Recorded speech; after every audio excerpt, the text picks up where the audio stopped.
Assalamu alaykum do'stlar, yaxshimisizlar? Mening ismim Saybam. Men buningdan burun Abdug'oliq Uyg'urning hayotini tanishtirib o'tgandim. Bugun sizlarga Abdug'oliq Uyg'urning hayotini tanishtirib o'tman. Abdug'oliq Uyg'ur o'g'il bolani tashlab qochmaydi. Abdug'oliq Uyg'urning inqilobiy faoliyatlaridan andishiga tushgan aksiyatchi hukumat doiralari uni bir necha qatim yomg'irga chiqarib kirib so'roq qilgandan keyin ota-onasi o'g'lining taqdiridan ansirab uni Atqal degan joyga ketib vaqtincha shu yerda panohlanib turishga da'vat qildi.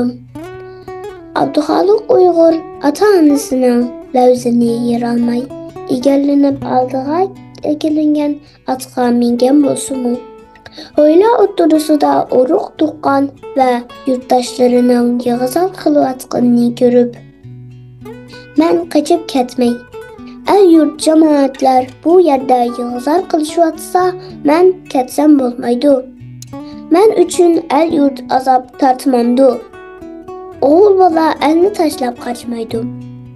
Men o'lsam-mu el-yurtim bilan birga o'laman, deb otdan sakrab tushib, o'zi uchun yig'izal qilishayotgan kishilar to'pi orasiga kirib ketdi.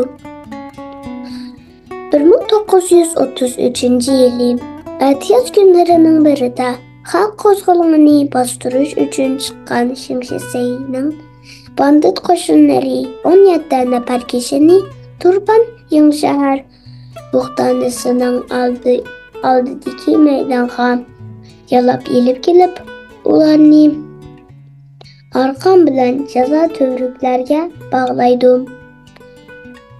Ular Turpan xalq qo'zg'olonining oliy tashkil organi inqilobiy hay'atining a'zolari bo'lib, ularning orasida o't yurak shoir Abdug'oliq Uyg'urmi bor edi. Kun bitish mezgilida jallodlar qilichlarini yalang'ochlab inqilobiychilarning kallasini kesishga tayyorlanadi. Shoir oldiga yopirilib kelgan jallodlarga qarab mardona ovoz bilan xitob qildi. Kun hozir o'ltirib ketadi. Jahonni qorong'ichilik bosdi. Lekin shuni bilinglarki, ata yana tong etib kun parlaydi.